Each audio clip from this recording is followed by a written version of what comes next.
Hi folks, welcome. Another Tuesday evening and another live stream. Great to have everybody on. And welcome to those who perhaps don't often join, but have joined tonight. I hope you're well. This is just the pre-show part of what we do, just to allow people to find their way in and to make sure that everything's working. It looks to me as though it is, which is great. And here we have, of course, the dogs who are sitting there, having had their walks and generally just relaxing now. Somebody said, are they in undersized beds. Actually, they like the small beds. They think that's wonderful. They sort of curl up and get really comfortable. I did have a larger one, but they like the smaller ones. So there we go. And for those who've not seen the studio before, this is where it looks. You can see Robbie there, teed up, ready to come in. So that'll be fun. And we're going to have an interesting conversation this evening about politics and 2025 and what's going on and the election, all sorts of interesting things. So it should be good. For those who've not seen the studio before, as well as Robbie there, I've got the multi-view up there, and I've got the chat here, and I've got some other screens that I'm using for some of the information, monitoring the show over there, and over here monitoring the streaming, which is through a separate device. So all set up, all running, and hopefully ready to go. So let me take the pre-show off. And then I'm going to start the show, and I'll be back in just a moment.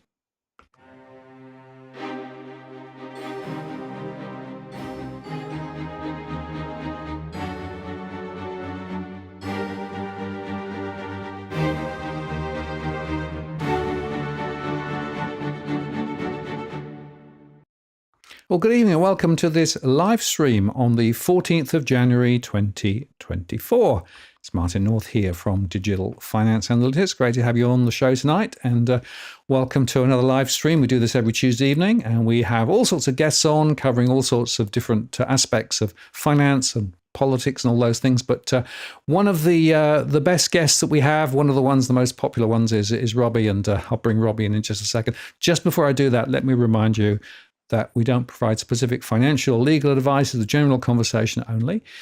Please play nice in the chat, but feel free to throw your comments and questions and observations in. I won't necessarily follow all of what's going on there because there's just so much. But if you want to ask a specific question, if you use that Walk the World, that'll get my attention. And that means that you can get your question in to either Robbie or myself. And I've also enabled Super Chat, which means if you want to get your question to the list, or indeed make a contribution to what we do around here, always greatly appreciated, and it really helps us to do what we need to do in the channel here. We don't do this for profit, we do this because we think there's a really important conversation to be had. Right, let me bring Robbie straight in. Hi, Robbie, how are you going? Happy New Year. Happy New Year to you, Martin. Good to see you. I think this year's going to be quite interesting, right? So we have an election coming up. But I think as we sort of start this conversation, and I'll let you introduce yourself a bit more formally in a second, we had some quite good wins in 2024, right? So the power of social media, the power of getting activations of people down on the ground to make our politicians sit up and take notice actually was quite successful. And I think that lays the foundation well for the start of this year. Absolutely. We ended 2024 with a bang. Hang on, I got to say something, Martin, before we go on in this vein. I've been a bit distracted since I saw your setup there, which is quite an impressive setup. I realised I think you could actually be a Bond villain. What do you mean? What do you mean? Got everything at your fingertips to control the whole world there. Or when I was a kid, I used to watch Inspector Gadget cartoons, and the Dr. Evil had a similar kind of setup. I think he's called Dr. Evil. Anyway, I'm sure you use your immense power for good, though. So that's why I'm happy to talk to you. Well, we do try. Look, the fact of the matter is that this system grew over sort of about 10 years, right? So I started off really small with just one camera and et cetera, et cetera. But when I rebuilt the studio a couple of years ago, I decided that I needed enough screens to be able to control everything without messing around all the time. So I ended up control everything. Yeah, exactly. So it is actually, everything here is in the cockpit, right? So I can move the cameras, I can control everything and switch everything. And for those who are interested, I might do another show actually sometime just on the nature of how the studio works, because it's evolved quite a lot. But it's got to the point now where I think hopefully everything is at my fingertips until it goes wrong.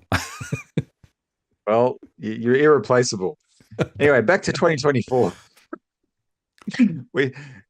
Carl said Robbie needs a cat. No, I don't, Carl. I had a cat. Martin needs a cat to have on his lap.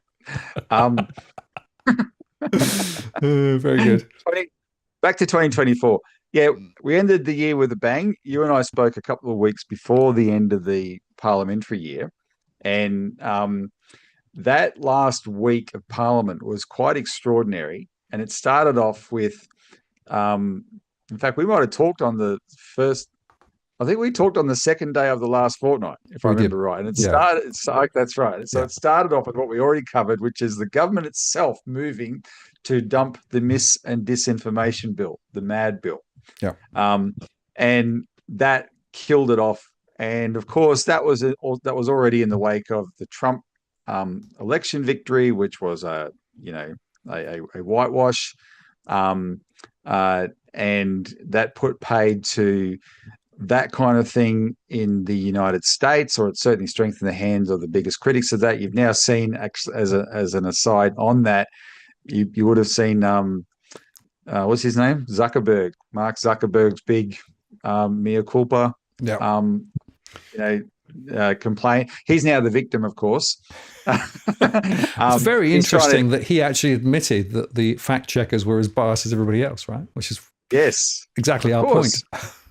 Well, that's the point. That was our point. There is no, like, you're a philosopher. Where is this thing called objective truth? I mean, there so much is based on point of view.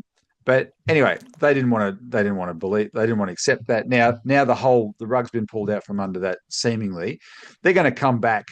The people who've been pushing this agenda are going to come back again.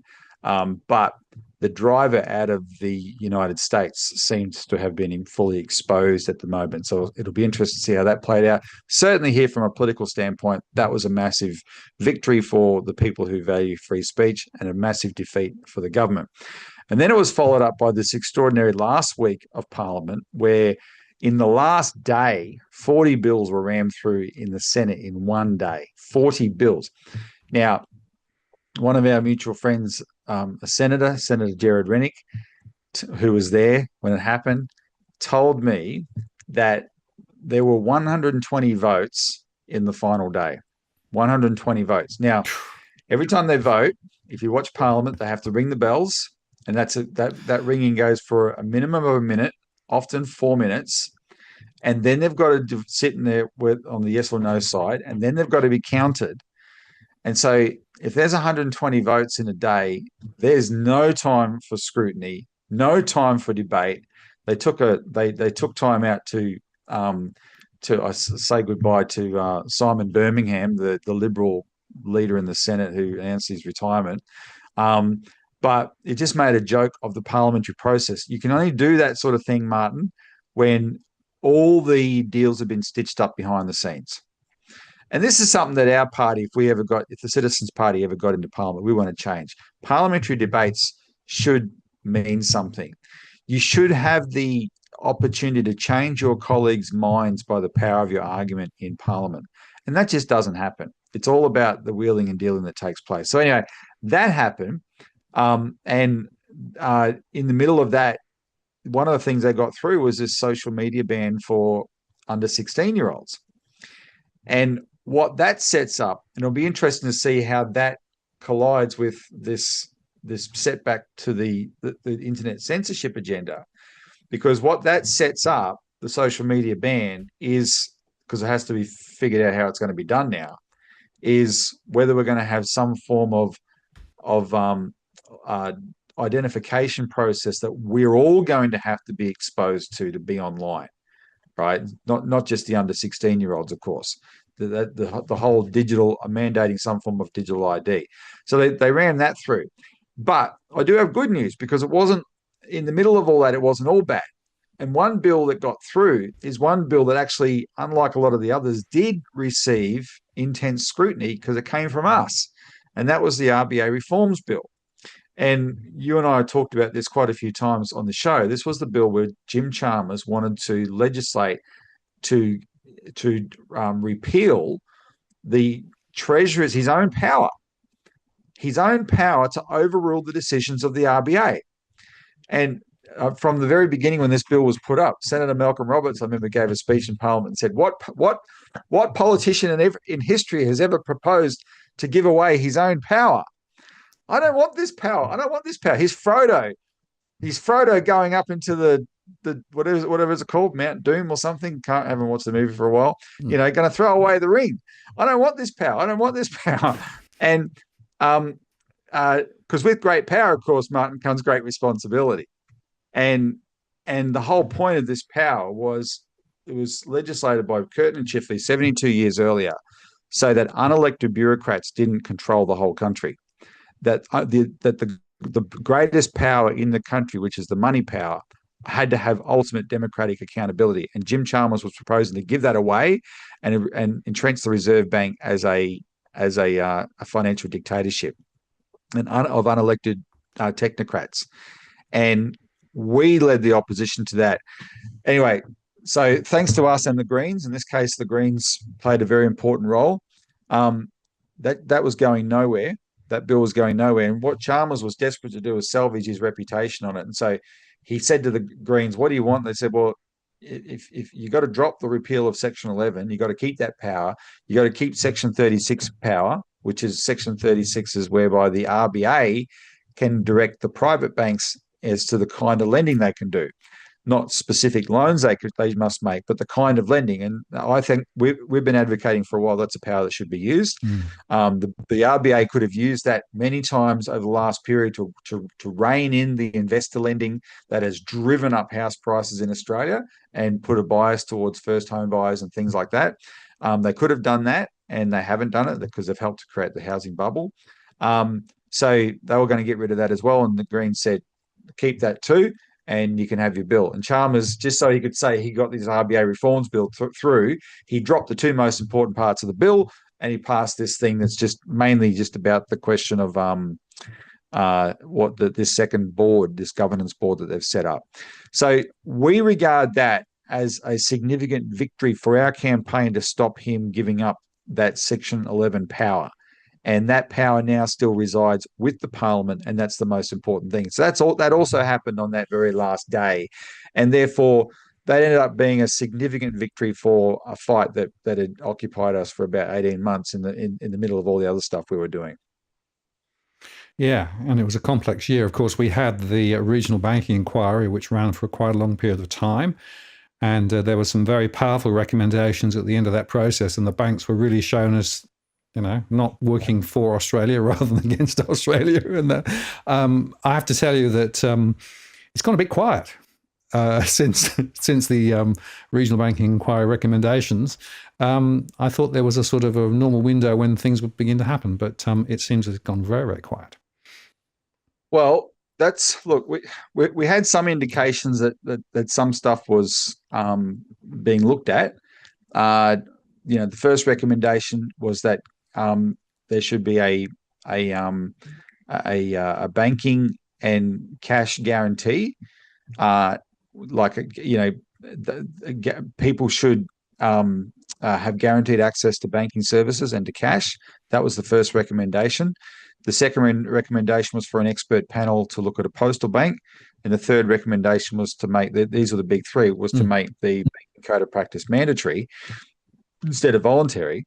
And initially, after those recommendations were made, we heard a little while after that a report in the Australian that a postal bank was back on the Labor government's agenda. We were very excited about that, but it's been almost radio silence on that since. I know of some discussions that have taken place in the with Treasury and the Finance Department, etc., that are people putting forward proposals of how this sort of thing could work, but it's not good enough because there's a rule in Parliament that the government must respond to an inquiry report within 90 days. And well after the 90 days expired, the government still has not responded to that report. They have acknowledged the report. And what they've been doing is doing things piecemeal. So there's been some behind the scenes discussions about should we look at a postal bank? That's what the Australian newspaper indicated. And as good as that is, it shouldn't be done in a piecemeal fashion. There's been a discussion that the government has initiated about a banking levy whereby the banks that have the fewest branches, but relative to their deposits, have to subsidise the banks that have the most branches relative to their deposits to support the maintenance of bank branches in regional Australia. So Jim Chalmers had a had a private meeting with the biggest bankers in Australia about that, and he made them all sign a non-disclosure agreement first. And within that apparently, Martin, is a hallmark of dealing with this government, with the Albanese government. Everyone has to sign non-disclosure agreements. What is it with governments and not wanting transparency? Hey, I mean, it's quite extraordinary. They're so addicted to secrecy, these governments, and this is them dealing with the bankers in this way. So nobody knows what they're actually talking about, except the discussion has actually happened. And again, it's piecemeal, right? Because what we propose, that we're fighting for, is, implement a guarantee that's in the recommendations, and start a postal bank, and you'll get what you need. The third thing, which we need to talk about more in depth, is that the government's doing piecemeal now, is looking at this question of mandating the acceptance of cash, but only for big businesses, and only businesses that sell essential goods and services. So the government is proposing a mandate, and on paper that sounds good, but I've been consulting with some people who are warning that, hang on, this may not be what we think it is. Why does there have to be an exemption for small business, for instance? What does that say to make an exemption for small business, where the default position at the moment is that every small business knows that unless they put a sign on the door that says no cash, and very few small businesses really want to do that, but the banks are pressuring them to do it. Every small business knows they're probably going to cop a serve from the public if they have that sign up. If they are specifically exempted from a mandate, though, that only applies to Coles and Woolies and the service stations, in practice, then that strengthens the hand of the people who want to go cashless. That's one of the concerns that's been put to me, which could be a serious problem if that's how it plays out. I would think most small businesses would want to accept cash. But again, before we get into more of the details of that, I know you've got some of the graphs. Again, this is the government dealing with this stuff piecemeal, instead of respond to the inquiry report and the recommendations. Tell us what your response to the recommendations is going to be. And the first recommendation is legislate a guaranteed access to banking services as an essential service and access to cash. If you designate these things as essential services, that puts a legal obligation on the banks, and it puts a legal obligation on the government. And that is a much more elegant way to solve the problem. And it's right there in their recommendations. You're way overdue from responding to them. Why aren't you responding to them? Why are you doing this stuff piecemeal? I don't want to sound like a totally negative Nelly. I'm happy that we pushed the government to have to address these things. We have done that. The collective we who've taken up these issues have done that. And of course, our party had a very big role in the Senate inquiry into bank branch closures that produced these recommendations. So what's wrong with the government following the due process of Parliament and actually saying, okay, that's the recommendations from a group of eminent senators who took 15 months to look at this in depth, etc. All right, we'll look at those recommendations seriously and we'll give you our response. What's wrong with doing that? No, instead they're doing this piecemeal fashion, and that part of it is a worry. And to me, it speaks to one simple thing, and that is that politicians are quite scared of the power of the financial players and their ability to lobby and also influence, below the waterline. Many of the people that I've spoken with in the parliamentary system that will admit they are really quite concerned, because these people have way too much power. And therefore, whilst you might want to sort of push off in one direction, if you do it too overtly, you immediately get a massive amount of flack from the financial players. And of course, they have huge capacity to influence and make a fuss. I mean, we see it not only in the financial system in the sector, but we also saw it in the mining sector with the, with the resources rent tax previously. We've seen it in the big energy sector as well. I would say that we've seen it both in the airline industry and in the supermarket area as well. So almost always, the government seems to me to be quite timid when it comes to moving the dial And even when there are strong recommendations coming out from inquiries and people knowing that there are real issues, frankly, quite often they prefer to sort of come back and we'll do small things, and we'll do little piecemeal things. And okay, there is this mandate for cash acceptances document, which is out there now. It's actually issued on the 19th of December. It's just over a month left to go now, and the consultation paper considers the needs for those who rely on cash, the mandate, scope and application, how to promote compliance, cash distribution access. So those are all quite laudable things. Now, going back to your point about, is there a catch? Well, Dale Webster at the regional made the point, I should put this out very recently, does anyone realise that the proposal mandate to allow newsagents to refuse to take cash for a newspaper, it's tip of an iceberg. In other words, could it well be that we actually end up with the small players potentially not wanting to, or not able to, not willing to? Now, interesting, in the UK, a report just came out and said two things. One is use of cash is up quite consistently, and younger people are using cash more because they want to control their budgets more. But the other thing that came out in the UK research was that it's small businesses who are swinging back to cash fast now. Why? Because it's quite convenient relative to other forms of payment. And interestingly, they have to pay more to use digital services relative to payments through cash. So now they actually are giving discounts for cash relative to use of digital services. So it's very interesting that, when you stand back and look at this, I think a lot of small businesses are very willing and happy to receive cash, and in some cases are offering discounts. So maybe, we shouldn't overreact to the idea of small businesses not having to. Maybe they will want to. But, it is part of this bigger question. Why is it that we can't get bold policies on some of these things from government? Why is it that we seem to be pulling back and pulling back and pulling up and just doing little marginal things around the edge, which seem to take forever? By the way, I could also have the same for the payday lending sector as well, which has taken ages and ages to try and move the dial on that, and it's still not where it should be. It's almost as if government is frightened.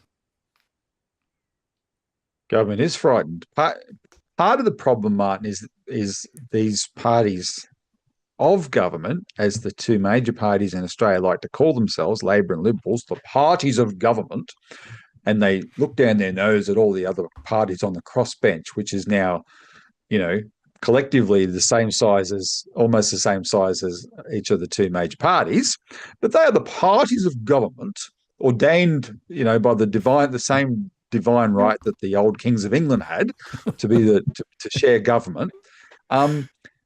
They're in bed with these corporate entities, and so that actually helps increase the tension when something overwhelming. There's an overwhelming prerogative to do something, because the public is crying out, "Do something," and they've got to turn around and Jim Chalmers rolls over in bed and says to Anna Bligh, "Sorry, love, you got to take one for the team."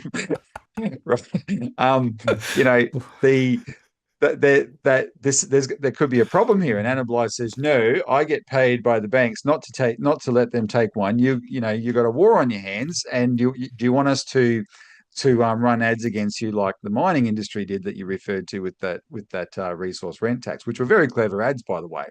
But I maintain that the banks, in my view, Martin, the banks are still different to every other sector. The banks are universally hated, accepted as a necessary evil, but they're universally hated. And the evilness of a corporation is in inverse proportion to the touchy-feeliness of their ads on TV. So every time you see a new bank ad on TV, you get sucked into this lovely melodrama and something, and there's things on the TV that are tugging at your emotional heartstrings, and you're about to burst into tears in empathy with the people on the screen, and then suddenly it's an ad for Westpac, like because they're trying to desperately sell a brand that is universally reviled, right? So therefore, the government, if they actually had their head screwed on, would be saying, "Hang on, you can't, maybe the big mining companies were making lots of money for Australia and for their investors and whatever, and they weren't seen as quite so evil. But the banks have a terrible reputation. Someone has got to, do a Trump in that sense and just overthrow the chessboard and say, no, you guys, point them out. You guys, just like Trump does with the media, right? You're fake news. So you're the enemy of the people. You said that about the media. You're the enemy of the people. Someone in Australia's got to say the banks are the enemy of the people, and watch the Australian people rally behind them when they say that, because they'll recognise the truth that the banks aren't going to win this one if the political figures have the moral rectitude to actually go after them. What they try and do is be all things to all men, and that's the way that that has been the whole Albanese government approach for 3 years. They want to please everybody, and in turn they piss off everybody. They please nobody, and they piss off everybody. And so they've dealt the Liberals back into the game. There is a chance they could lose this election and the Liberals win government. So that's the problem with, and of course the Liberals are not going to be any better on the banks, and that's the other problem. The two major parties are both in. Well, to Ben Chesterman, you shouldn't, because you can change the government, Ben Chesterman, but you can't change the banks. There's the problem with the banks. I deal with these people in government. They are scared of the banks. That's the reason you hate the government. They're scared of the banks. We got to break the power of these banks. They sit as this unelected dictatorship above the system, and they play off both sides constantly, and they've corrupted the whole process. That's been the legacy of neoliberalism. And what happens is people think, oh, I hate government. The private sector is so much better. No, this is a what do they call it? A crony capitalist utopia in this country, right? That they've set up because they've hobbled government from doing the things that government should do. And instead, government is doing everything to say, how do we serve this corporate sector? How do we serve this corporate sector? How do we serve that corporate sector? And it starts with the power of the banks. And that's what we have discovered from one end of this country to the other. Now, I wanted to mention something, Martin, because we're talking about the consultation paper and what Dale talked about, etc. Dale Webster. One of the things that's coming out of this process, because there was a footnote in this consultation paper that is quite revealing. It turns out, if you look at the way the government is actually discussing the need for a cash acceptance mandate, we've won a lot of our arguments. Now, so that, to put aside whether the way they've structured, they're proposing this cash acceptance mandate is any good, but they're acknowledging our arguments. I've been, I went to every hearing of the Senate inquiry into bank closures in regional Australia, and I was like screaming into a gale. Why is the government allowing Westpac to just pull the pin on the town of Coober Pedy in Central Australia and just leave the town to its own devices? Absolute disruption, where they've got to, everyone's got to scramble to buy safes to keep their cash in. They've got to travel 540 kilometres to the next bank. They've got to travel in convoys because 2 hours of the trip, there's absolutely no phone coverage even. And so there was a real concern in the town about the security of it'll get out after a while that people driving south could be carrying large amounts of cash on them to put in a bank, right? And it wasn't a branch that had where the business model for Westpac had ever changed. It was a unique branch because people flew in from all around the world to buy the opals at Coober Pedy, and they paid in large amounts of cash, and they either got the cash out of the bank or the seller put the cash into the bank. That's always the role that bank branch had played. But because boffins in Westpac's headquarters in Sydney wanted to go cashless, right? They fingered that as one of the branches to close, and they didn't have the consequence. And I'm thinking, why did the government allow this? Why are they sitting on their hands and allowing this and all the social problems that go on? And that included to the Aboriginal community up there, where Aboriginal people could go into the bank without even having a card, and because the bank knew them, get their money from the banker over the counter. And all that was taken away by this decision. Why did the government allow it? And if that's true for Cooper Pedy, it's true for the whole country. Why did the government actually allow it? Look at the massive problems here. Doesn't the government know that if we don't have cash, then when there's a natural disaster, and there always will be natural disasters, I mean, the bloody richest suburbs in the world are just burnt up, for crying out loud, in Hollywood, right? All these movie stars, like, if it can happen to them, and it can happen to anybody, literally. When there's a natural disaster, the only thing that works is cash. Why is the government allowing the banks to do this? And I felt like I was screaming into a gale with this issue. And in this consultation report, the government has actually made all the same arguments. They've now accepted the argument. We've got through to them that there are all these principled and practical reasons why cash is both desired and necessary. So that there is quite a significant victory for our work. And on this subject, of course, starting with Scott Morrison's $10,000 cash ban back in 2019. But the other thing that jumped out at me, Martin, was from the footnotes, is one of them was to an RBA report from 2023, where since December 2022, the media has trumpeted every time this question of cash has come up. Since December 2022, the media have said cash is dying, cash is on the way out, because the latest RBA survey published in December 2022 said that the use of cash was only used for 13% of transactions. It had plummeted to 13% of transactions, and that seems, really small. It turns out that's a survey the RBA does once every 3 years with 1,000 people, and those 1,000 people are given a $100 gift card, apparently, to keep a diary for a week on all their transactions, and then at the end of the week, hand over to the RBA what their transactions were. Now, there's a scientific principle that says you can't observe anything without changing it. And so if you're getting people to be self-conscious about all their transactions activity for a week, that self-consciousness alone is going to influence the way they spend their money. And whether you like it or not, it just is, especially if they're worried about how cash transactions might be perceived. So I don't know. I'm just casting a little bit of aspersions on it from that standpoint. I don't think it's an absolutely objective survey at all. And it turns out the RBA does an annual survey anyway that contradicts it. The RBA does an annual survey where they just call people up and they ask a simple question. The last transaction you made, how did you pay for it? And the answer to that question from 25% of people, not 13, 25% of people was cash. And that had been the same the year before and the same the year before that. So it's holding steady at 25%, answered that survey question. Yeah, my last transactions I paid in cash. So that is not cash use plummeting. That's cash holding steady despite, I don't know if you happen to have those graphs. If people can look it up in the this might be a different report, but despite the fact that since 2017, 30% of branches have closed, and since 2016, 25% of ATMs have been ripped out, a net loss of 8,000.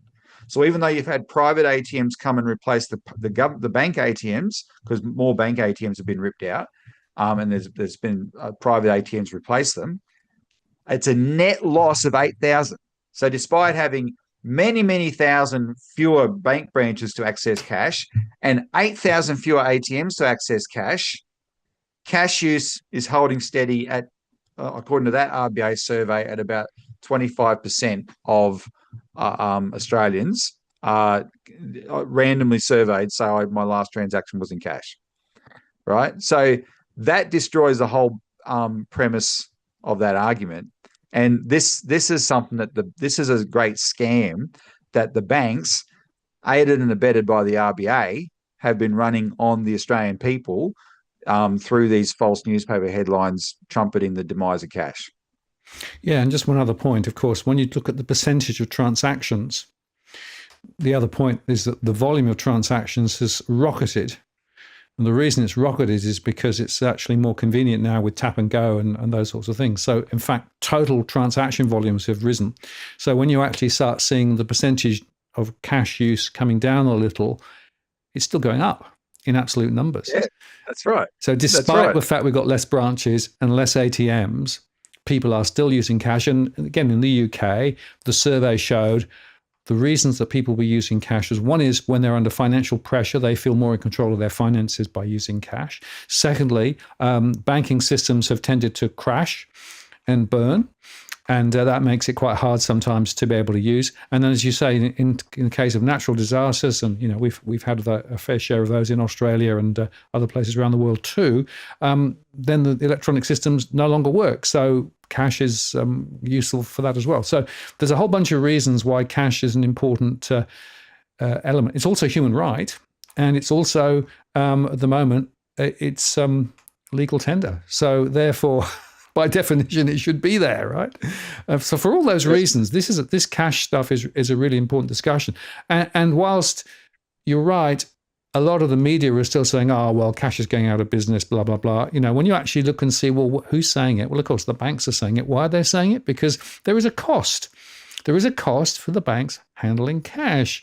CBS was about 500 million or something, right? I mean, it was quite a reasonable number, but that's the cost of them doing business, because they are in the business of money, and that includes cash. So if banks are going to say we're not interested in doing cash related things because it costs too much, then what they're doing is pushing all those costs out to other people. So once again, it's the banks who are actually running this agenda on an economic argument rather than on a social justice argument or on a human rights justification, or indeed, in reality, people still want to use cash. So finally, the government's woken up. But again, it's been a long, slow grind here. And once again, it's like we have to drag them kicking and screaming into the real world. One of the things the consultation paper points out is that there's actually a movement. There's movement around the world among many governments to say, okay, some form of cash acceptance mandate is necessary. And they cite a bunch of the European countries where, of course, some countries in Europe, like Sweden, went very far down the cashless path. And now the central banks of those countries are themselves mandated. No, we've got to go back because we just can't survive without this. Yep. I think it was probably 2023. You and I would have had a discussion just after the governor of the Reserve Bank of New Zealand, following a natural disaster, said, thank God we had cash. Cash was the only thing that made a difference, right? And there was a big consultation in New Zealand, which was swamped by the Kiwis. So the message has gotten through, and I was getting frustrated with our government. Just, hey, look at these other governments around the world, and look at the fact they've allowed this to go much farther than we have already. So learn from their mistake. Don't go that far. They're already moving back. We should move back before going down that far. And that is what, at least rhetorically, they're saying in this report, which is really good to see. It means that you can sometimes sound like a Johnny One Note on these subjects, but when it comes to politics, it's the way you got to get through to these clowns. You've got to mobilise the support, muster your arguments, educate people, and that's why right now is a good time just to mention we're talking about this consultation paper. We need everyone who's watching make a submission to the consultation. We'll put up if you can just Google it, mandating cash acceptance consultation, and you'll find the details there. We're going to put out a release tomorrow on the Citizens Party's website, and people can get the details there. Submissions close on Valentine's Day, 14th of February, so there's about 5 weeks. Make a submission. And one of the part 4 of the consultation paper says, okay, if you have a mandate, how do you support it? And what we'll be telling our supporters, as we've been telling them to do for quite a few years now, is there's an obvious one that is required, which is people got to have access to cash. The consultation paper admits it. The Treasury admits it. People got to have access to it. Well, the one way the government can guarantee access to cash, regardless of what the private banks do, start their own bank again. A public post office bank where every post office is a branch, and you'll have the biggest retail bank in Australia overnight, and everybody can always have access to cash, not little piddling amounts like you currently get through Bank at Post, proper access to cash. It'll also transform the cash distribution network in Australia if Australia Post is back involved in cash distribution. If you want an example, Martin, of what the difference Australia Post used to make when it was involved in cash distribution, this was in a 1999 report on bank closures back then called Money Matters in the Bush, I think, or Money Too Far Away. It was one of those. And they just noted that up until the mid-90s, certainly in Western Australia, Australia Post was involved in distributing cash. And then there was an excuse made for Australia Post to get out of it so that these private, Armaguard and whatever type companies, cash and transit companies, could take all of it. And then I think one of the excuses was security reasons. But the difference was for your average bank branch, when Australia Post was involved in distributing cash, it was the cost to the bank branch was $20 a week.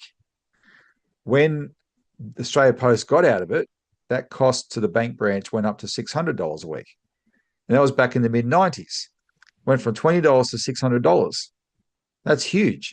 And the bank branch closures inquiry heard repeatedly from smaller banks in all of the regions that the actual cost of moving cash was in their top 3 branch costs.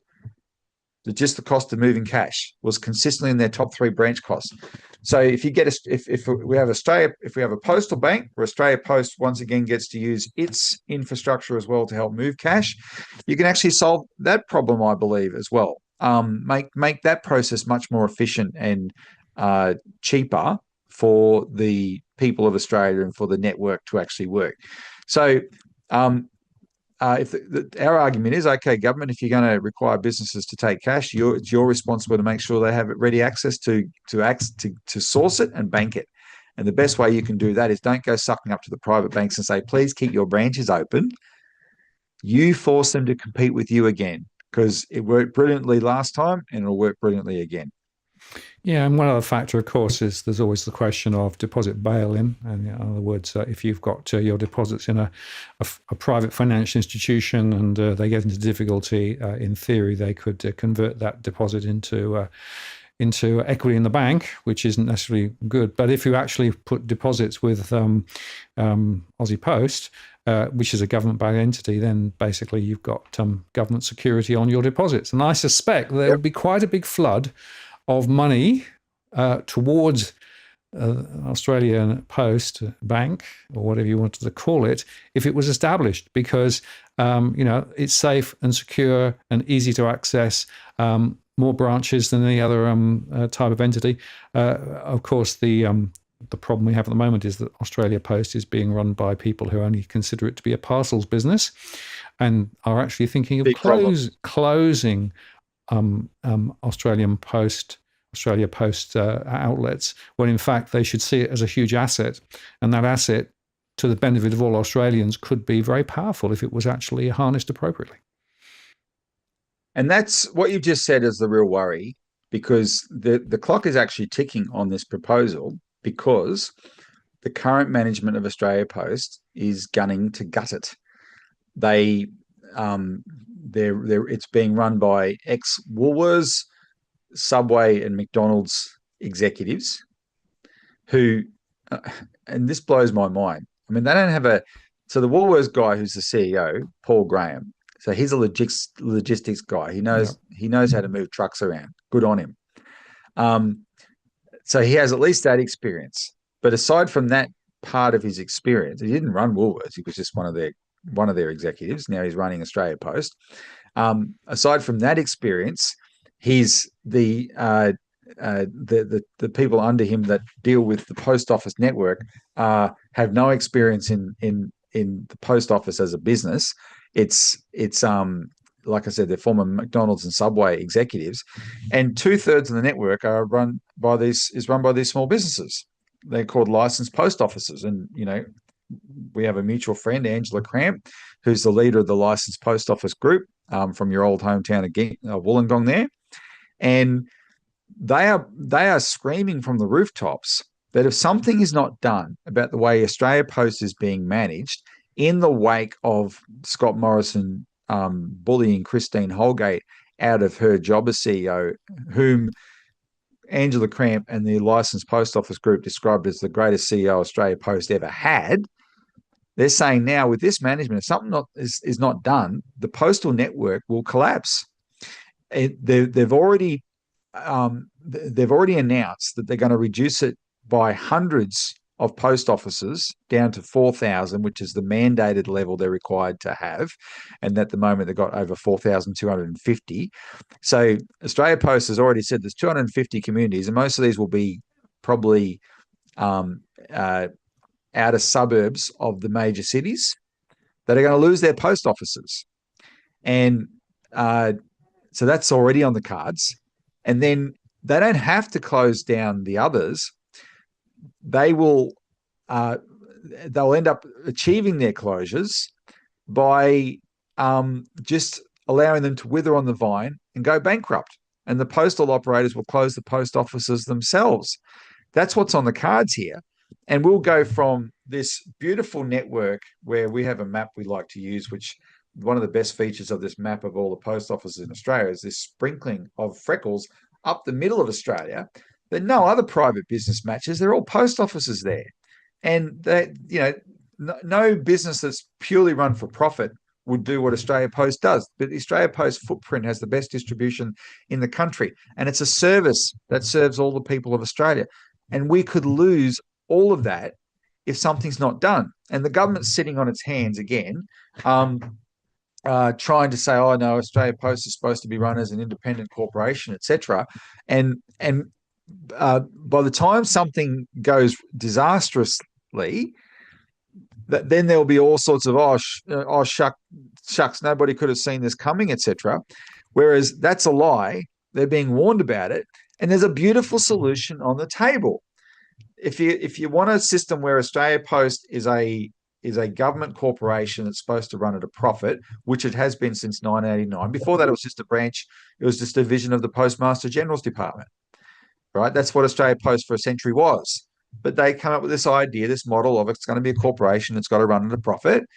Well, if you're determined to keep that, let it become a bank, because the banking revenue will save that whole network of post offices. They will not be unviable anymore. It's far better for Australia Post to be a bank than to be a parcels company. There's lots of parcels companies out there, and let it still be a parcels company. But right now, all they want to do, all these people running Australia Post want to do, is set records as a parcels company and not actually do the main job of delivering the mail, the basic job, or have the vision to say, okay, we could, because the guy, by the way, the guy who's running Australia Post now, he could start a bank tomorrow if he wanted to. It's in the postal legislation now. There's nothing stopping him from doing that if he wanted to do it, if he had the vision to do it. But they're so small-minded, so this is why the government's got to step in, and the survival of the postal network's at stake. And so that's, if people weren't aware of that before, take that seriously. Imagine if we saw replicated in post offices the number of bank branches and closures in Australia, and just see the cannibalization of this country by the continual closure of our services and the knock-on effect that will have, and realize, okay, now something's got to be done about it. And that's why people need to get behind this campaign for a postal bank. Absolutely. Well, that's going to be clearly a critical agenda point for 2025. I guess another one, Robbie, which we should move on to now, is the whole question of housing. And my belief is that the housing question will be a big political debate leading up to and through the election.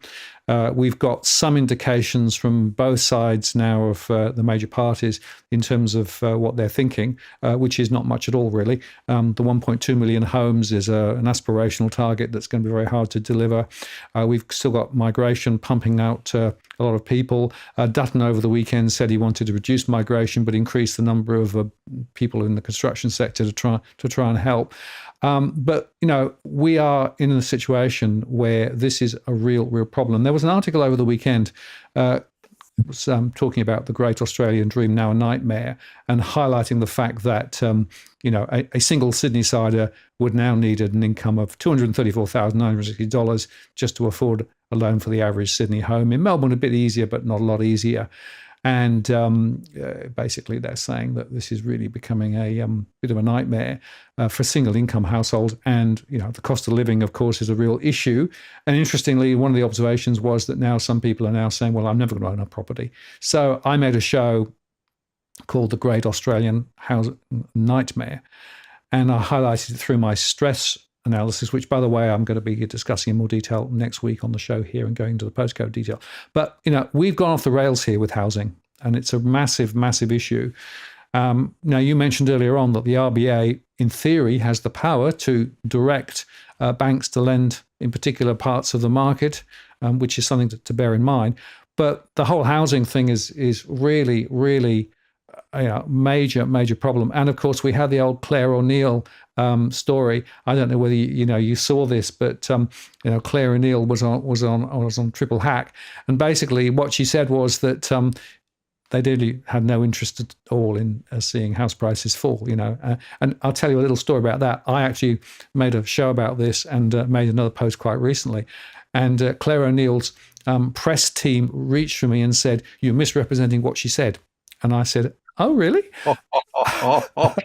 So a little YouTube channel who made the point that maybe house prices where they are unsustainable and maybe they will fall, got a direct approach from her office saying, "Oh," so they are really sensitive about this issue. So that's got a little insight as well.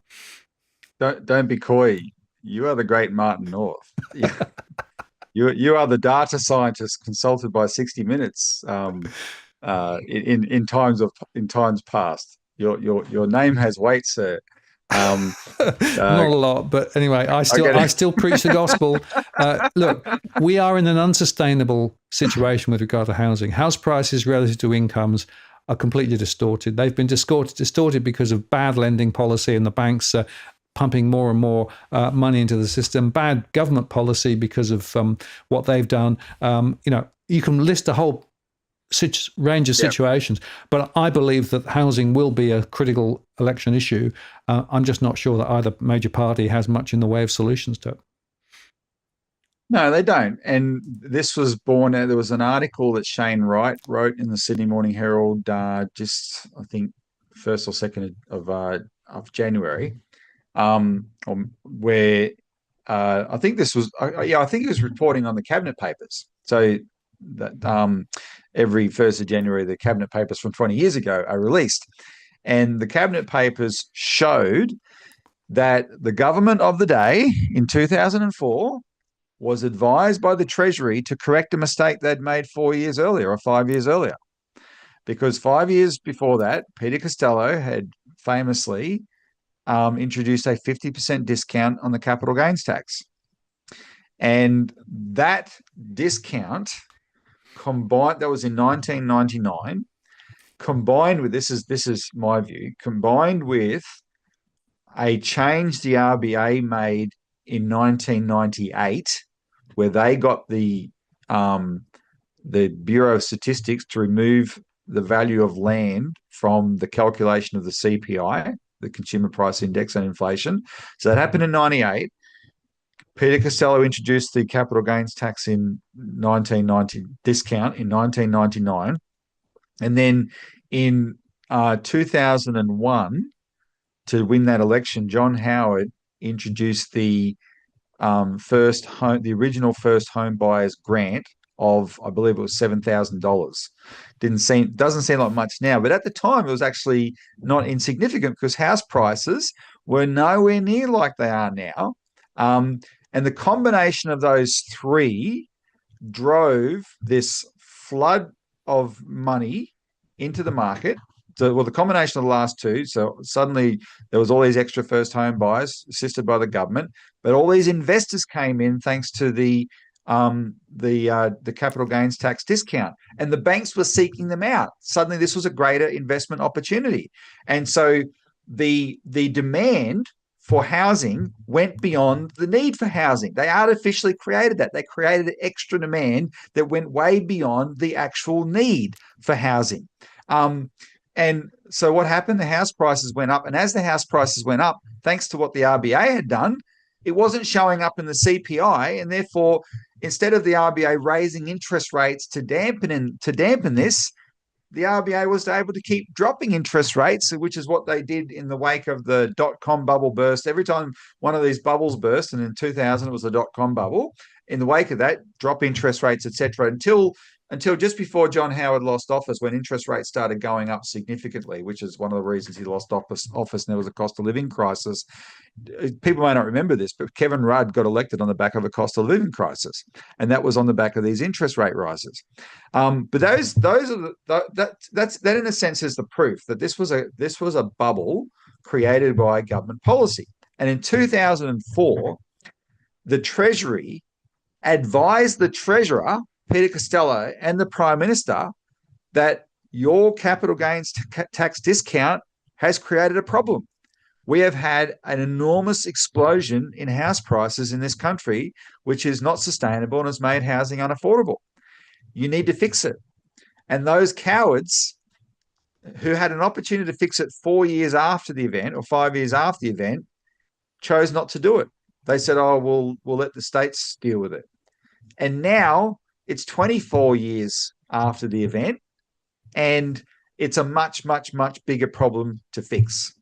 And that's one of that right there is a symbol of how Australia operates, Martin, which you've experienced more than me. I mean that's we've always said kicking the can down the road. That was the original kick, Yep. Right, in 2004, and now it's an utter mess. And so then Claire O'Neill, and I think, look, some people, there's of the people watching this now, some people might freak out at what I'm going to say and what that young man said to Claire O'Neill on Triple J Hack, because she said house prices have to go up in a sustainable way, and he said, "Wait, don't they have to come down?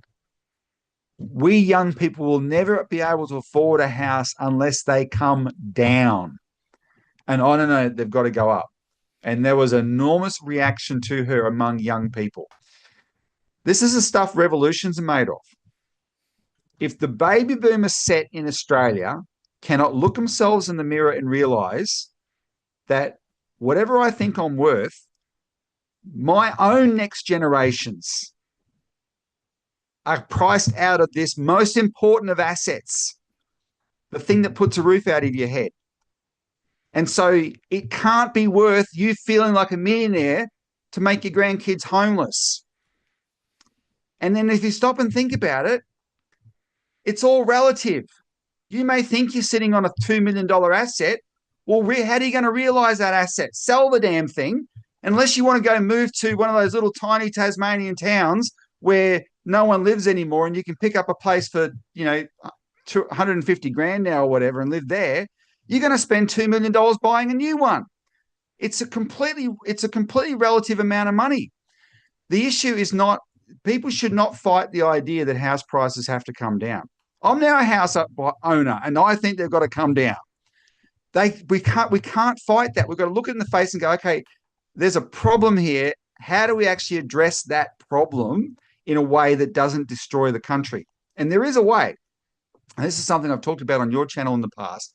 And I'm consulting with people very, very widely on it. First of all, the government has to stop the process of driving house prices up. And that's where this Section 36 power of the RBA is very important. So the government, we made sure the government kept its power of the RBA and the RBA kept its power of the banks. So the government should say to the RBA, okay, this is what you're going to do. And the RBA should say to the banks, this is what you're going to do. The first thing you're going to do is stop lending money to bloody investors. Stop these investors that are just building up these massive portfolios and pricing everybody else. Stop it. It's far more important that people get to afford housing.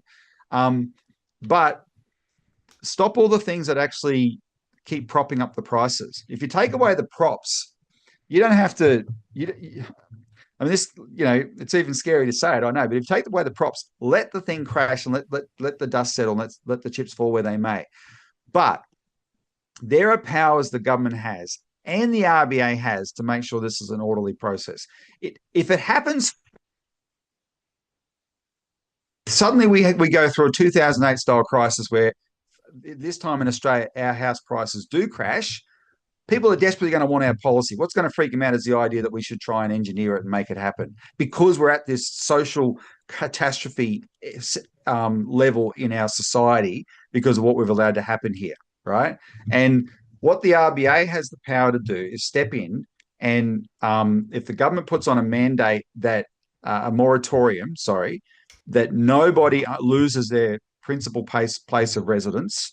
So you can have a moratorium on foreclosures and keep everyone in their homes in the event of a crash. Everyone gets to stay in their homes. Don't allow the well-heeled people to come and just buy up stacks of real estate so you can go back to a Victorian style, slumlord culture. Or don't allow a repeat of what happened in America in 2008, where the same banks who got bailed out by the taxpayer turned around and evicted 12 million of those taxpayers from their homes because the government allowed them to do that. It was one of the greatest social crimes ever. It's the sort of thing that led up to the kind of tumultuous politics that we've got in America now, right? This saint Obama came in the middle of the global financial crisis, right, criticizing Goldman Sachs all the way through his election campaign, and then turned around and gave Goldman Sachs the keys of the kingdom to run the financial system under him as president. The whole thing, talk about the system being rigged, talk about, who's the comedian it's a big club and you're not in it, right? It just proved how rigged the game was on behalf of the banks. Can't let that happen, right? And there's powers that were actually passed in all Australian states in the Depression, where moratoriums were put in place to keep people in their homes. And also in the Depression in America, Franklin Roosevelt legislated the Homeowners Reorganization Act, where they actually helped the banks adjust to the new values of these homes to stop them being a massive wave of foreclosures, or stop the wave of foreclosures across America. And the RBA can do that. Give the banks incentives to write down the values of this debt, so the debt that is left on these properties is actually affordable as well, because that's the big problem. How do you get rid of the debt? My debate with John Adams is, John Adams says, pull the pin and let there just be a depression. And I think only someone who hasn't been through a depression can call for a depression. And in fact, just as a little bit of evidence of that, the Labor government of John Curtin and Ben Chifley in 1944 wrote a white paper on full employment. It's a famous white paper in Australian history. It's called a white paper on full employment. And that white paper makes the point that talks about the problem of inflation, and sort of like the level of inflation we have now. And it didn't advocate inflation, but it addressed this question of the debate between inflation and people advocating austerity to deal with inflation. And the paper says, because this is in 1944, just a bit over a decade after the Depression, and the paper said everyone who went through the Depression will always prefer a little bit of inflation over the brutal austerity of the Depression, where you can't even eat. Right. And that's what we have to, that in my view is what we have to guard against. And I'm just saying there's a way you can achieve the write down of the debt, which is the core evil in the system, this completely unpayable debt. And that's the bubble that the banks are trying to prop up by keep pushing the house prices up. You can achieve write downs where the banks have to be put through a form of receivership funded by the RBA to make sure that there's not just a wave of bank closures as well. But there's a way it can be done. And I'm in consultation with people who've thought through all the different mechanisms of how this could be done. Because if we don't do something like that, this house crisis, it's probably at breaking point now. If it's not at breaking point now, it'll be at breaking point very soon. One of the things that I just saw the other day is, or the other week, is there was by some measure somewhere between a prediction that 400 and 500,000 households in Australia may not be able to hang on until February if the RBA didn't lower interest rates. Now, that's already enormous, a huge problem. And then just as I've been waiting to see how that's playing out. You go and put up your show, The Great Australian Nightmare, and you're naming all these suburbs in Sydney and Melbourne and whatever that I know, including 3064, which is literally behind my back, people. Behind my back is my house butts onto the Western Ring Road. Behind my back, behind that is that suburb. And there is 9,000 people severely mortgage stressed and rental stressed, 9,000 households in that area, and are on the verge of going under. And that's just one part of Melbourne. And that's not the worst part of Melbourne.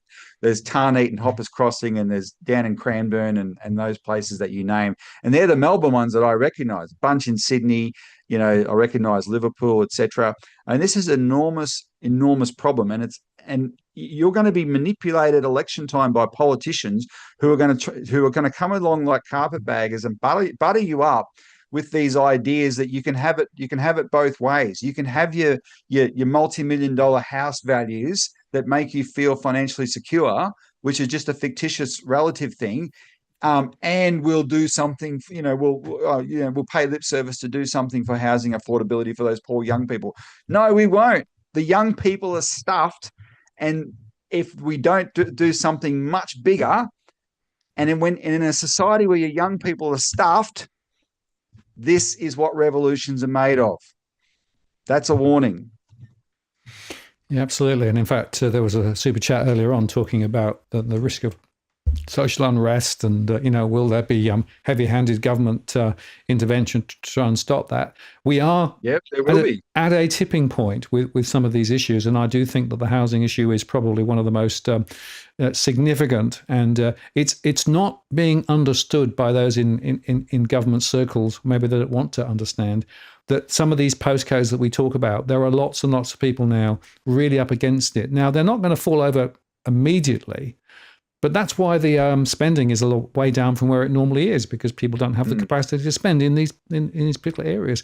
And yet what we're seeing now is we're seeing Dutton, for example, suggesting that you can raise your superannuation to be able to get a $50,000 extra kick, which will just put prices up even more. And that's the point. All of these first-time buyer schemes that come through just lift prices further. And I know the cost of construction is very high. And so if you do a bottom-up calculation of what it's going to cost to build, that's another factor in all of this. But unless we actually break this circuit in some way, then we're going to see social unrest. We're going to see more people living in tents and cars, or living with parents for longer, or, sharing houses and those sorts of things. None of that's necessarily good socially speaking. It's interesting that Spain just announced that they're going to actually block foreigners from buying homes, or at least they're going to put a property tax on it. And, there are things that can be done. Keep the Brits out. Exactly right. Well, it's probably a good thing. But the point is, there is no joined up thinking on housing policy at the moment. And both sides of politics, as they come into the next election, are going to offer these little these little chips that are, we'll help a few more first-time buyers get in, or we'll give you access to your superannuation. None of this is solving it. Interestingly, talking about the debt problem, Steve Keen, the last election, and when he was actually standing as a member, made very good policy on this. There are ways to deal with the debt side of it. But as you say, it requires restructuring of the banks, and it requires them to actually get back to their knitting rather than the stuff they are currently doing. But without it, there is no reason why house prices wouldn't continue to rise even more. And that's just going to put more pressure for those trying to get in. But of course, the problem is you've got a lot of people sitting on property, and as you say, paper profits. And at the moment, you're stuck. So this is why this is, for me, one of the most critical questions in the current debate. And, for me, it's a 2025 issue. It's going to be probably one of the biggest issues. And by the way, just on that, this is a little snippet which is quite interesting, that actually Victorian households have fallen behind Tasmania in terms of household income now. So you can also see how state policy also intersects with some of the other stuff. And that's one of the reasons why we've got high levels of stress in the Victorian area, because income isn't growing because of bad policy more generally. So all of these things come under roost. I want to make one final point on this. I started my surveys in 2001, at the time when some of these policies were just coming in. And I was warning at that time of the risks that were building for housing in Australia. Now, it's taken a long, long time for that fuse to burn. Why has it taken so long? Because every time we get close to a problem, they throw more money at it. They throw more money at first-time buyers. They reduce lending standards. They do everything they possibly can to keep the can in the air for a bit longer. But at some point, it's going to hit the ground. And I'm of the concern now that this could actually be the year where some of these things really come home to roost. I think it's going to be quite tough for the RBA to cut rates. I think that with the exchange rate where it is at the moment, it's going to be significant pressures on them. But the point is, the RBA has more than one tool, but they just choose not to use it. And for me, that's an absolute disgrace. It is. Michelle Bullock has lied her head off for 2 years. We've only got one tool. The media are complicit in this lie. Everyone says, "Oh, the RBA only has one tool." No, I've mentioned repeatedly tonight what their other tool is. It's Section 36 of the Banking Act that says they can call up the banks and say, "Stop lending bloody money in this area. Just stop it. We're ordering you. Stop. You shall not do it anymore." That's an order. Take the order or go to goddamn jail. Where it's in the law, you have to obey what we say. They can stop the banks doing it. That's their tool. She's a liar. They don't want to use that tool because we have a laissez-faire neoliberal economy where the market's going to work this stuff out. And as you've been saying since 2006, they don't do it. And every time the market pressures, the true market pressures come to bear, which are always come to bear to blow the thing out, they prop it up. Right, so the free market policies only work insofar as they can help the big corporates keep their control. Privatize profits, socialize losses, kind of thing. And this is the nub of the problem. They need to address this. But I come back to the viewer tonight and all your friends. If the Citizens Party is going to be talking about this a lot in the election, and we've fought very hard to increase our prominence through all the hard work we do, and we're very well known in Parliament. We've got to be much better known outside of Parliament if we ever hope to win anything. But we're going to work very hard. We're going to lead a fight on this question of housing, and some of what we say, the Greens are not wrong on everything they say. Max Chandler Mather is a blowtorch on some of this stuff in terms of actually identifying these his insistence that he doesn't accept the age-old lie that it's all planning policy that's the reason there's not it's all planning policy, etc. No, he identifies what I identified at the beginning, which is this was a deliberate policy creation of government policy, including this 50% capital gains tax discount, etc. They created this as a deliberate policy, but we've thought through much more than they have about all the ways to do this. So one of the things that has to be done is a much more public housing. The government has to go back to taking responsibility for a lot more public housing. When I say a lot more, I mean a bloody lot more. We built 100,000 public houses in 5 years after World War II, and all Albo can talk about is 30,000 in 10 years, and that's if his little scheme is capable of funding the damn thing. In WA, where, as you know, Martin, because of the house price, there has been price falls in Melbourne and a bit in Sydney, etc. The investors have been running to fresh markets like WA to push house prices up there. And so there's a massive jumps in house prices in Western Australia, and that's been incredibly disruptive and an impact on people over there. So Albanese has just been over in WA, and what did he announce? He announced 1,000 more houses. 1,000 more houses. That doesn't cut it. In 1920, the Victorian State Bank the bank itself built 5,000 public houses in 1 year. 5,000 in 1 year. If you extrapolate that out to today's population and Australia-wide, that's something like 75,000 houses in 1 year as purely public housing that Victoria alone was able to build back in 1920. We couldn't hope to do anything like that today unless we actually got our act together and said, okay, no, we're going to mobilize to do this. We have to make this happen. We've got to define the supply chain from the very beginning to the very end. Why are all the inputs so expensive, etc.? Let's address all those kind of problems as well. We may have to do some other things to, address some other policies. Like Victoria has half of this state lockdown and all this green stuff, these green restrictions on timber and whatnot. And that doesn't help, you don't have to loosen those restrictions permanently, but we've got a problem here to address. And then you have the problem, which I want to mention it in a certain way because I'm not trying to advocate for it, but the question of immigration is an issue, but it's an issue that itself is a government creation, and it's not the problem, the fault at all of the immigrants. And this is where I'm also worried, because when we say that we're at a tipping point, I've had a lot of direct feedback to me over the latter period, singling out immigration from one particular country, India, as something that's pissing people off. Now, Scott, hear me out here for a second. When you have this charade that the two major parties and the Reserve Bank get into, that revolves around this issue of Reserve Bank independence, and so the Reserve Bank raises interest rates and crushes everybody, and of course that's not good for the government politically. And the main thing the government's scared about is what that might do to house prices. And so what is the government in control of? They're in control of the borders. And as the interest rates have been going up, they've opened the floodgates and let in many, many more people to increase the demand, the domestic demand in Australia, to keep that upward pressure on housing.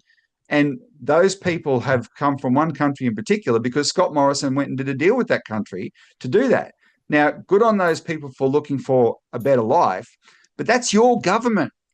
Don't ever get angry at your Uber driver or the person down the street, or if you're saying, oh, there's so many Indians around, or as a funny aside, you've got to comment on this. We broke a bloody record in the cricket on Boxing Day, because the all-time viewer recordship of a test, a boring old 5-day test match. Why?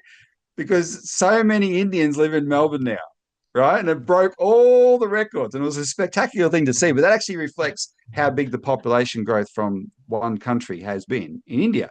And this was a government thing. And so there's a lot more pressure on the Melbourne housing market, et cetera, as a result of that. And that's what the government created. And I really have to say, people can get, I'm not talking to your audience because I haven't had this feedback from your audience, but I've had the feedback from people that know how to contact me on social media. And so I just want to make a general statement in case any of them are looking. Don't come at me complaining about Indians. It's the biggest trap in the world. You're the biggest mug in the world if you think the problem is the person who's living in the house next to you, that somehow it's their fault. No, that is not. If you can't see past that, take your blinkers off. It's the government's fault. This is government policy that has created this. Now the issue is here. We have to address it, and one of the ways is we've got to massively expand public housing. But then we actually have to look at these other things and say, okay, if there's a way that we can have an orderly reorganization of both the banks and the housing market here to get these prices down and make them truly affordable, then we can lance this boil. And I had a family member in Florida in 2008 when the housing market crashed there, and I was really taken by his description after he came back to Australia, because he said, look, when the crash happened, it was traumatic, but when the dust settled, this is the way he put it, when the dust settled, housing was affordable again. Now it's less affordable now, of course. They're starting to have the same problems again in America, but nothing like us. And we need to go back and get housing affordable again. That actually has to be done. And so when a party like us leads a debate on this, and the two major parties are going to try and sell you on, you can keep your house values, don't believe them. They're lying to you. because they're the ones that created this problem in the first place. Do not fall for that because you get freaked out the idea that there may be an adjustment coming. Yeah, absolutely. And, these paper profits that people are actually seeing are that. Until you actually come to sell, you actually don't know quite where you are. Now, Jason, thank you for the super chat, Jason. Do you see any future with the perfect storm, potentially insurance becoming affordable for those who are in stress? Yes, indeed. I was already seeing that. They actually can't afford to pay insurance. Could we see en masse people in stress being uninsured and their assets wiped out? There are huge risks now. And certainly in my surveys, there are more people who have stopped insuring their properties, even in prone areas. And in fact, prone areas, flooding areas, and also bush areas are where people are actually finding the insurance prices have gone through the roof, 20, 30, 40% higher, and they can't afford it. So they're actually exposed that way. Others are exposed simply because of the fact that the debt that they owe resides, even if, the property disappears for any reason, doesn't extinguish the debt. And that's something that people should bear in mind if you're not insured. So, yeah, you're touching on a very important issue here, Jason. I would say this is a subset of a broader question, which is the social pressures that we're seeing. And Robbie, coming back to your point, I too am very concerned that people are actually blaming some of those people on the ground for stuff which is actually bad government policy over a generation, and they just completely compound it. And here's another one, which is I just want to touch on briefly. Energy is another example where bad government policy has made a stupid result where most of the export of gas is exported. We are actually spending 7.3% or thereabouts actually, in the terminals to convert gas into LNG. And in the meantime, the ACCC warns that prices are going to go higher and we've got to actually import into Victoria and New South Wales. This is another example of massive government failure of policy over a generation or two. And once again, neither side of politics want to actually have the real conversation we need to have about this. No, they're on the take.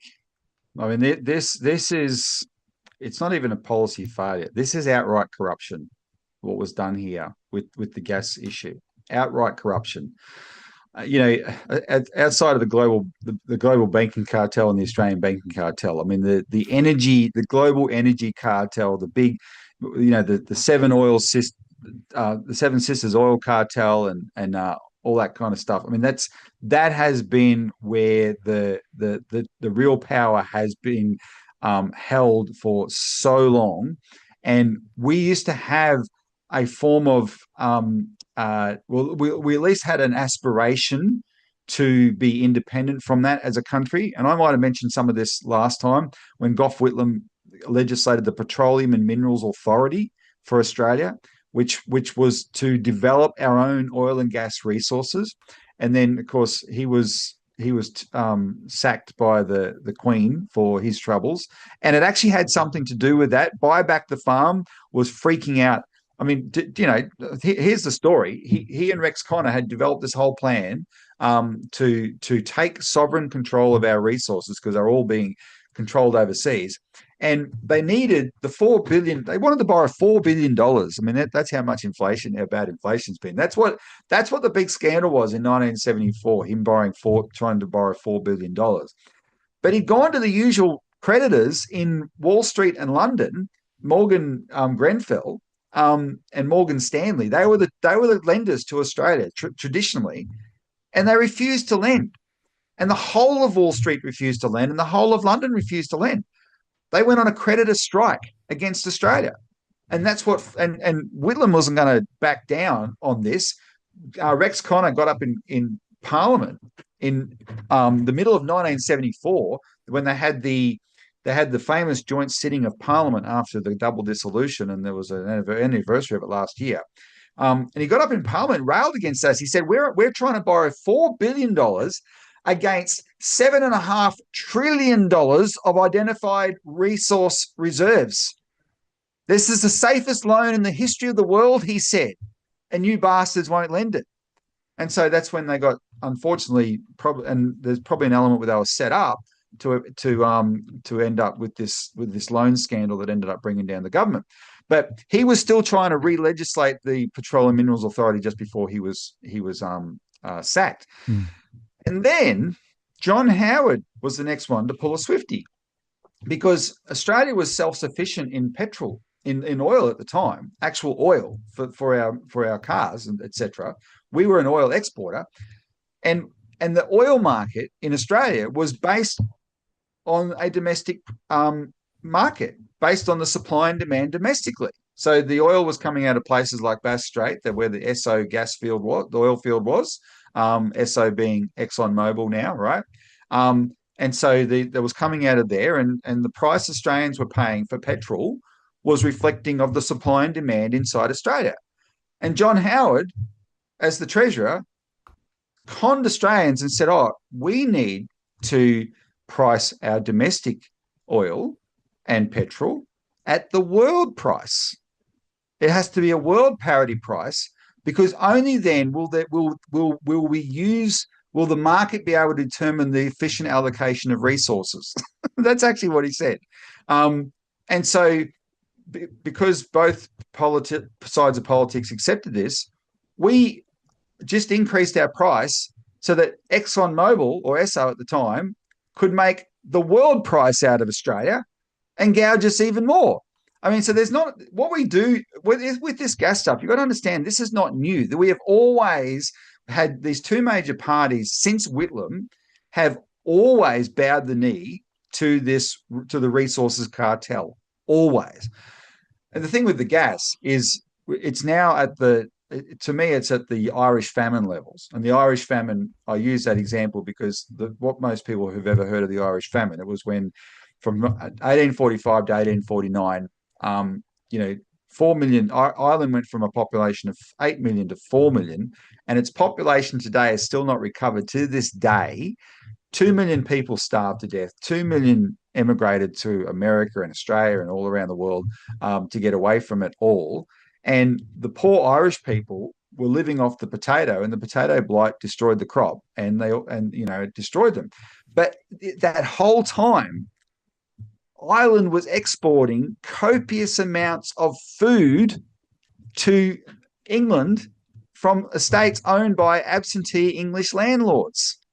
And the English army, the British army, was in Ireland protecting the export of that food from the starving Irish people so they couldn't touch it. And that was it's an extreme metaphor, but that's exactly what we've done to ourselves with gas. We have allowed this gas cartel to export, to come up with these big contracts to export so much gas to places like Japan, who buy it cheaper than I pay for gas in Melbourne, in Australia, and we don't have enough gas. They know the times of the year where we're just going to run out of gas on the East Coast. The West Coast doesn't have this because they have a gas reservation scheme, and the East Coast should have had a gas reservation scheme years ago where the government just says, common sense, the domestic market has to be served first and you export the surplus, and there's lots of surplus because we're got lots of gas. Oh, but no, the gas cartel says, no, we don't want to do that. Right. And so that both sides of politics just roll over and say, tickle my tummy. And that's what's happening. And, more and more people are finding out about this. And there's this great Twitter channel a lot of people might be familiar with now, Punters Politics, where this young punter, he likes taking these issues and explaining it to people. And it's becoming more well known. But stop seeing it as a policy stuff up. It's not a policy stuff up. It's rank corruption. Right. And if you're going cold in winter this year because there's not enough heat, or there's not enough gas for the way they've got the electricity system set up on the East Coast here, where gas is the most important part of the firming system for the electricity, and we have a real problem either in the heat wave or in winter where we run out. That's because we're letting these private bastards dictate to us. And the government is serving them instead of the people of Australia. That's just flat out corruption. Heads should roll over this, right? Heads should roll. But what the two major parties have always done is just play off both sides against the other. And this is where my friends in the Greens, unfortunately, are pretty weak, because they let their ideology about gas being a fossil fuel get in the way of, because they don't want us to use it anyway. And they've criticised this, but they ultimately pull their punches. No, we're going to use gas, and you can't just sit back and let this cartel rip you off. They're criminals. Stop doing it. Well, Robbie, we're close at the end time, but that's one more thing I wanted to touch on with you before we go. And I want to tell you about the map of the world, right? So this is one I saw the other day, which I thought was just brilliant. Okay. This is the Western map of the world, right? And the point I wanted to end on this is because, we're starting now to touch on some of the international issues. And the fact is, like it or not, the world is not shaped like this. And yet policy is being made as if it was. And for me, this is the other big issue for 2025, especially with Trump coming in and some of those other things. The fact is, this is not the shape of the world. No. So keep that map up, Martin, because I have to make an observation about this map. It could soon be out of date, because Greenland needs to go on there. We may come back to that. No, for those who don't know, this map was generated by people responding to the way the Western media sanctimoniously reserves all their ire for the countries of Russia and China and the global South and the Third World and the Middle East, and they're the human rights abusers, they're the autocrats, they're the enemies of democracy, etc. And we, the lily white people, we are the moral. We occupy the moral high ground in the world, and in fact, we are the world. And so this when if you don't know it, there's a very important backstory, for instance, to the what Russia's the Russian war in Ukraine. It's not the simplistic Putin is a tyrant who just wants to gobble up the world story. Even if you, I don't have time to recap it, but look up Jeffrey Sachs, the economist, who's one of the most outspoken and most effective communicators on this. And even Donald Trump retweeted Jeffrey Sachs the other day on something he said. But the narrative is, the media would say, the world condemns Russia for invading Ukraine. And it's only those countries on that map. It's not the world at all. And the world is always condemning China for something or other, and it's only those countries on the map. That's barely a quarter of the world.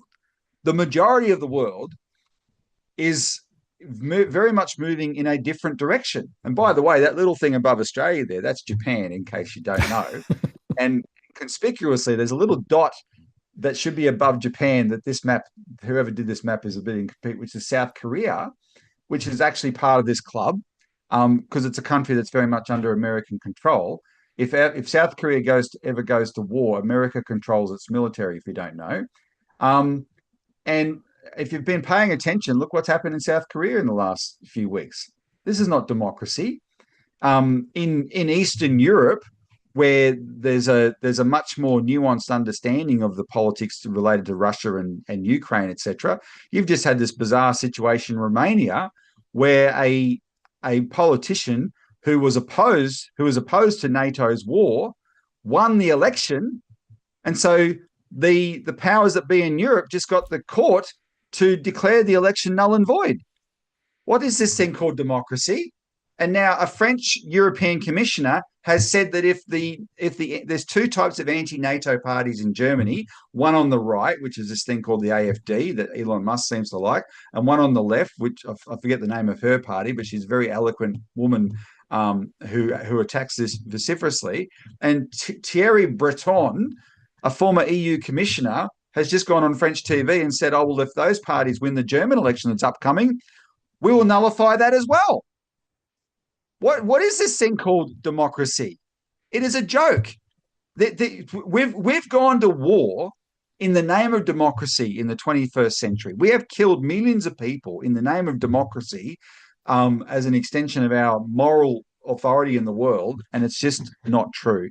And you just have to look at how it's exercised in practice, and the whole thing's a bloody joke.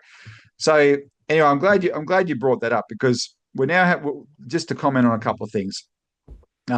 We've got a situation where Donald Trump is a week from inauguration. Now, there's a lot that Donald Trump says that just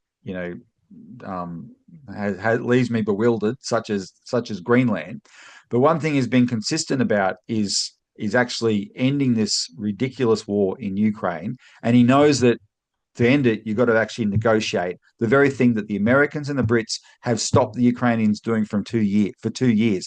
And now, by the way, the Americans and the Brits are demanding that Ukraine lower its draft age from 26 to 18, because the hundreds of thousands of Ukrainian men killed in that war for nothing is not enough. All they needed to do, Martin, you remember this, you got me on this show on a short-term turnaround just before the invasion, right? And I was talking about there was an offer on the table that Russia had made and said, this is what we want to negotiate.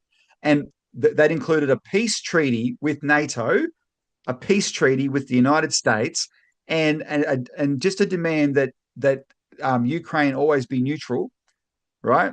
That's all they had to agree to. And no, the Americans wouldn't even negotiate, wouldn't even give it the time of day.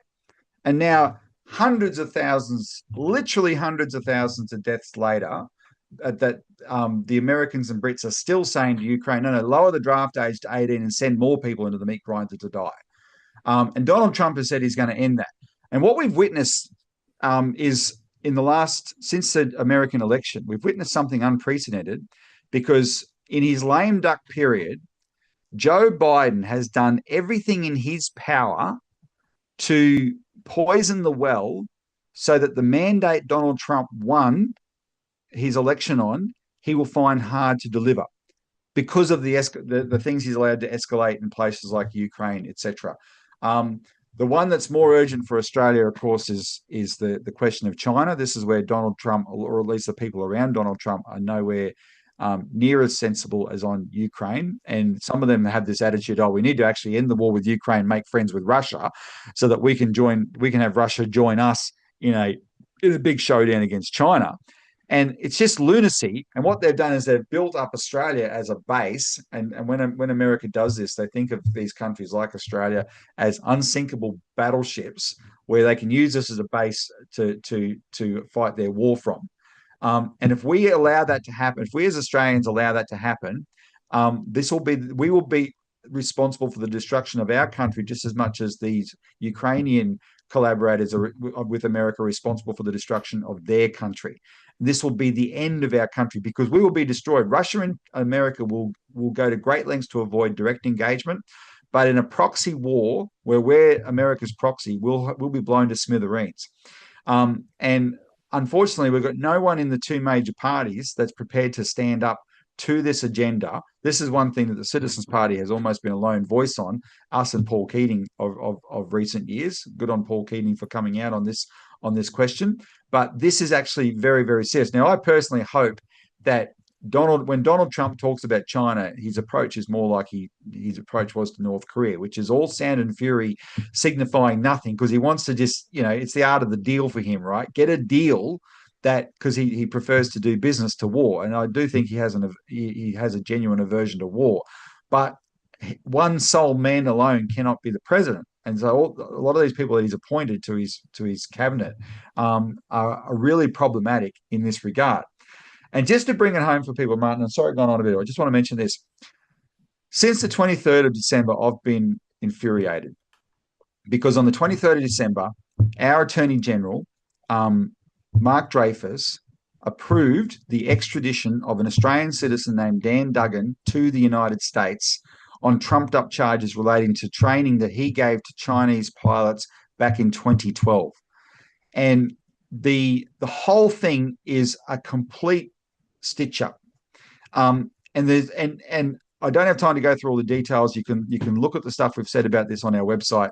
And even the legality of the extradition is BS, because the principle of extradition is you only ever extradite someone if the crime that they're accused of meets the test of dual criminality, which means it has to be a crime in both countries.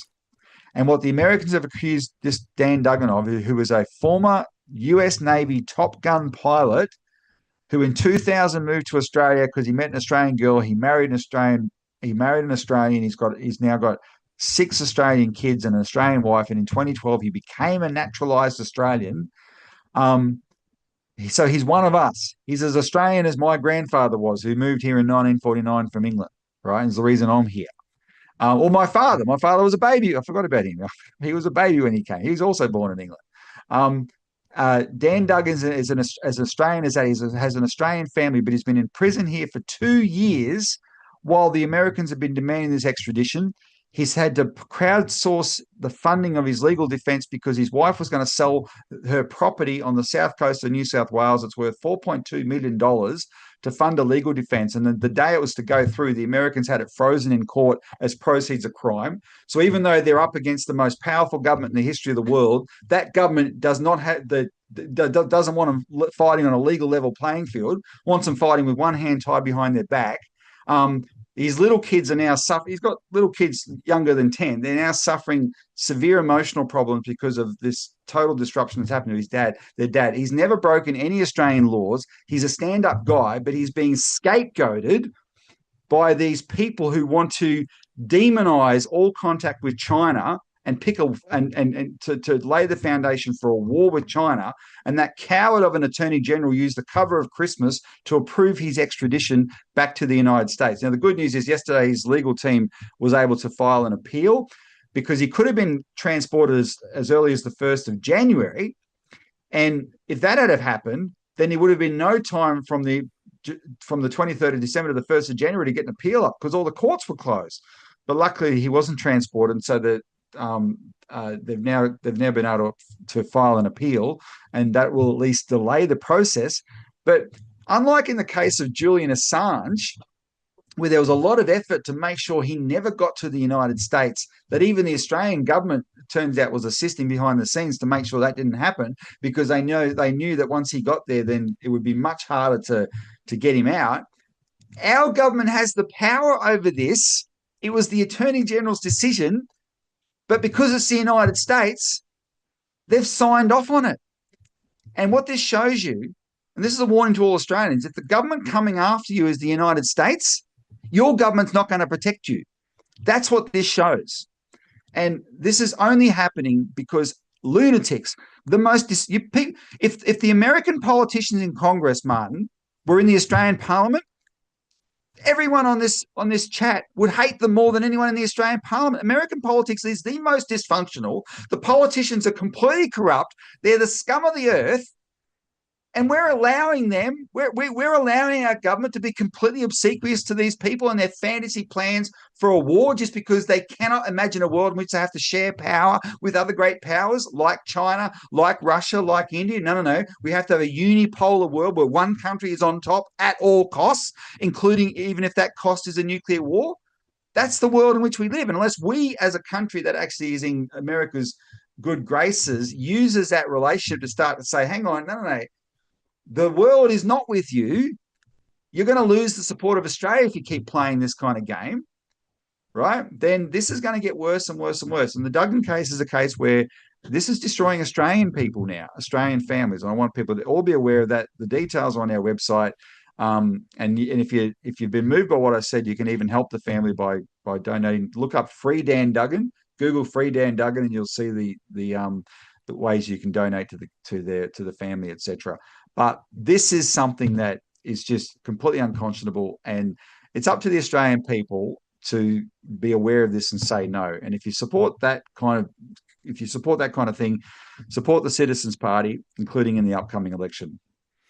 Yeah, Robbie. Well, thank you very much. And that's the last point. Very disturbing, but very, very important. And I just, back to the map.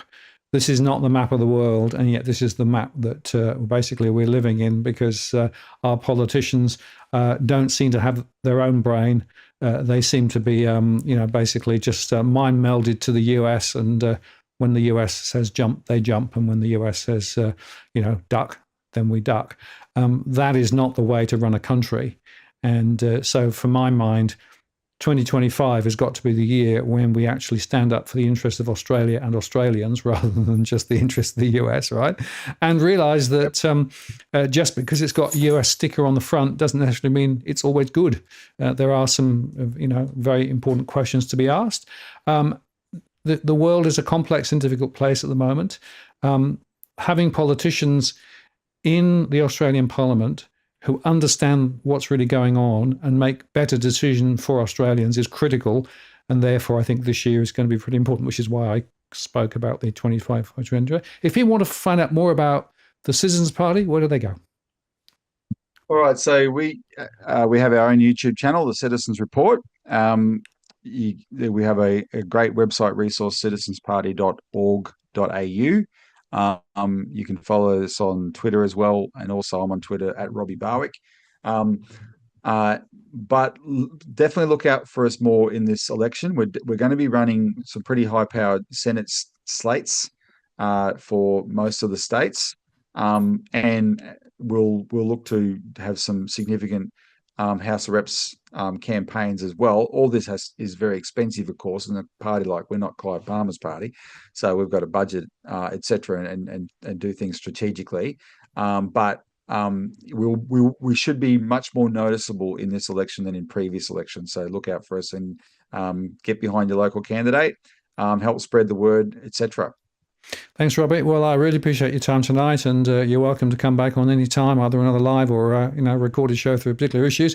And we've worked really well together in recent years on some of these critical issues, I think, to the benefit of Australians, and all power to elbow as 2025 runs out here, and big decisions ahead, and the decisions that people take at election time will be, I think, ever more important. Thank you very much. I can take you offline now, and I'm going to close the show. Take care. There you go, folks. Hope you found that informative and interesting. Some really, really important points, Robbie, there. And I'll look forward to continuing that discussion with him through the year. Just in terms of next week, I'll be talking about the financial stress and modelling that I've been doing, and going into some postcode detail on that. So that'll be the show next week. And so join me for that. And of course, there will be recorded shows the other days of the week. We continue to talk about property and finance each and every day, and so many things to talk about at the moment. So join me on those. In terms of dogs, I've got Meteor around my legs. So there's only Luna who's sitting in her basket, but she's been there all day and is now ready for lunch. So that'll be my next agenda. So thank you very much for spending time with us this evening. I hope you have a good Tuesday evening and a good week, and I look forward to seeing you on the live show next week. This is Martin North from Digital Finance Analytics, signing off. Take care.